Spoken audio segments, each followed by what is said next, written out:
Merci d'être mon invité ce matin sur RMC. Vous êtes député La France Insoumise de la Somme. Vous l'avez écouté évidemment Emmanuel Macron hier. Est-ce que vous auriez fait différemment? Oui, je pense qu'il y avait plein d'autres choses à faire. Quoi? Quand on en arrive à dire hier soir, nous sommes surpris par cette deuxième vague, c'est un gag.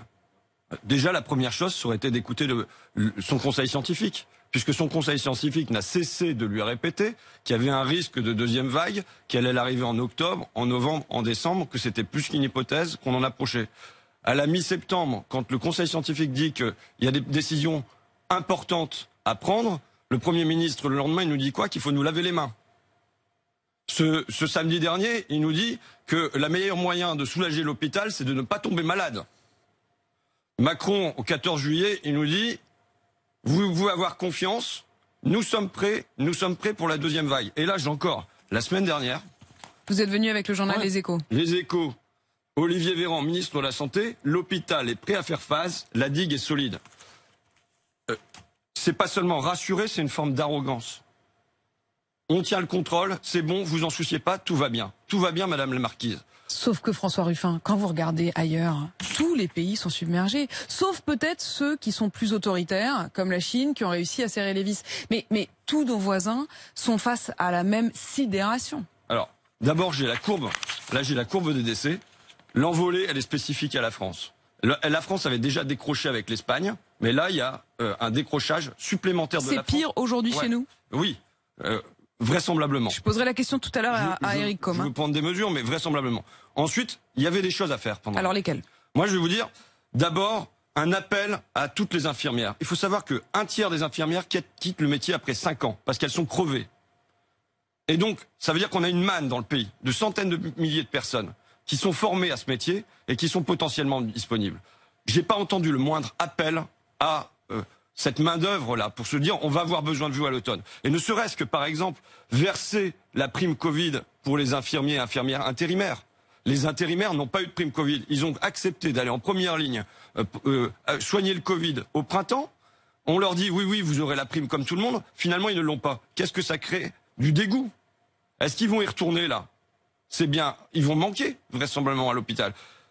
Ensuite, il y a des choses qu'on entend. Par exemple que quand on fait l'analyse des eaux des villes, on pourrait savoir grosso modo 15 jours à l'avance. L'analyse des eaux usées qui montre effectivement la diffusion du virus. Voilà. Est-ce qu'on a aujourd'hui un endroit où sont recentrées toutes les analyses des eaux usées de France et où on peut dire, voilà, là il y a un cluster en cours. Il y a une analyse à des tests. Bon. Et ensuite, moi, vous dites la Chine, pays autoritaire, je pense qu'on ne doit pas considérer la Chine avec mépris. Est-ce que ce qu'ils font là-bas, on ferait bien d'aller regarder? On a des sinologues en France. On a des gens qui sont sur place, on a des ambassadeurs, on a des consuls, on a tout ça.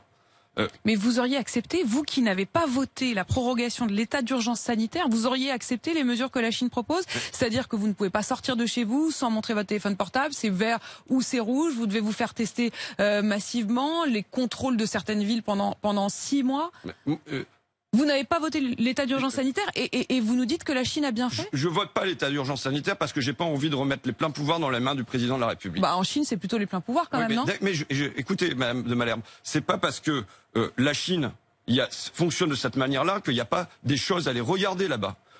Où est-ce qu'il y a eu un débat? Je pense que à l'égard de la Chine, depuis le début, on est dans le mépris. On est dans le mépris. Ça vient de Chine, donc c'est parce qu'ils sont sales et ça viendra pas chez nous. Ça commence comme ça. Oh, personne n'a dit ça. Grosso modo, c'était dans l'inconscient de la société. Et ensuite, je sais pas quelle société vous voyez, mais franchement, personne n'a dit ça. Et ensuite, ça a été ce que les Chinois se confinent, c'est un truc de dingue, c'est impossible chez nous. Et finalement, on a confiné. Donc ça, c'est juste. Oui, mais je pense que du coup, il faut regarder. Ça veut pas dire copier. Mais regardez ce qui se décide dans les pays asiatiques. Quand on voit qu'en Chine, dans la ville de Qingdao, se fabrique par exemple la bière, vous savez, quand il y a eu 20 cas, ils ont testé toute la ville. Ça veut dire quoi? Ça veut dire que nous qui procédons à des tests tous azimuts de manière saupoudrée, parce qu'en France, le gouvernement saupoudre tout, là la décision de cibler les tests de manière massive et de faire, là en l'occurrence, 5 millions de tests en Chine en 5 jours, mais chez nous, ça serait pas dans les mêmes proportions, mais de le cibler sur les endroits où on voit que l'épidémie monte, ça peut être une solution. Et ensuite, il y avait d'autres, par exemple les tests groupés. Hier, Emmanuel Macron nous dit on va monter une nouvelle plateforme de tests.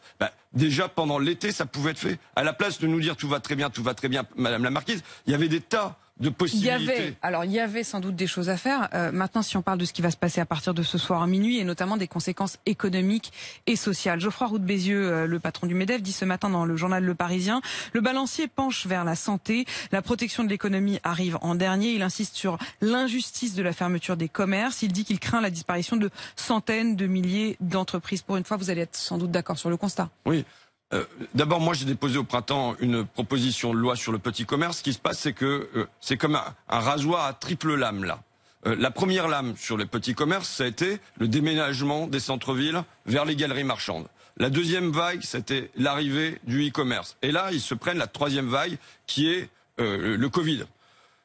Si jamais on veut maintenir des commerces dans le centre-ville, il faut une volonté politique pour ça. Il faut aider, il faut soutenir. Et là, aujourd'hui, si on laisse faire le marché, ils vont crever.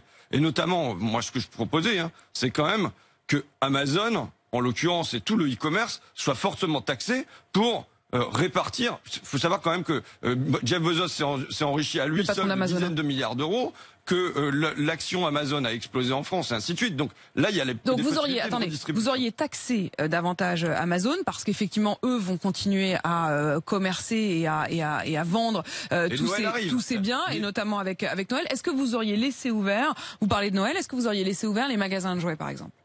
Possiblement, oui, avec un circuit à l'intérieur.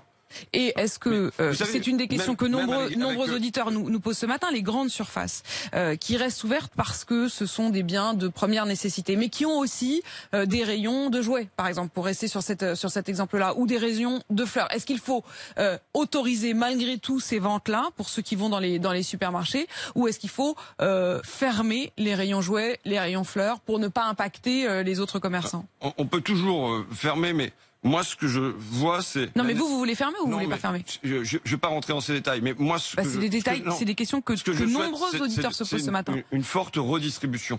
Si aujourd'hui, on laisse faire le marché, on aura la fermeture de tous ces petits commerces. C'est-à-dire que la ville de demain, elle se dessine aujourd'hui.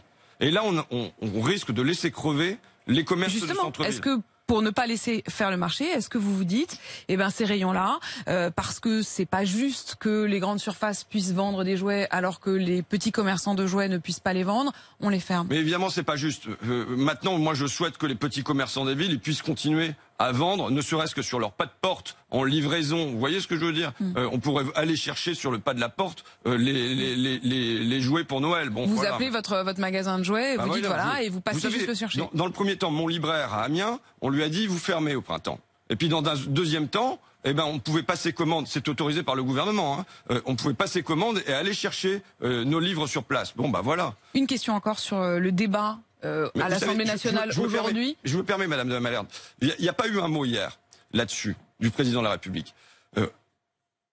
Ce qui se passe quand même, il faut le comprendre, c'est qu'on va casser les relations, y compris à l'intérieur des familles.